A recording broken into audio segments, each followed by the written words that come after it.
Comment la résistance faisait-elle pour justement se coordonner dans les différentes missions qu'elle mettait en place, que ce soit du sabotage, l'obtention de faux papiers ou d'autres? Donc il faut savoir déjà, ces mouvements de résistance ont des sections locales. Et là, ça dépend fortement des localités et fortement des groupements en question.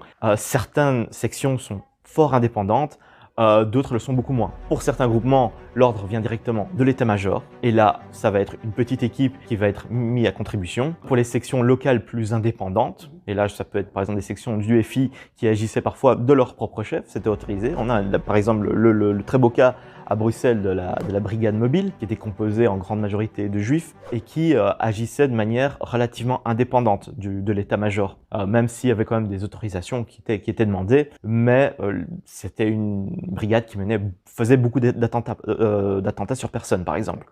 Et pour ça, il faut une certaine souplesse, parce qu'on ne peut pas toujours décider sur le moment. Quand on voit le collabo, il faut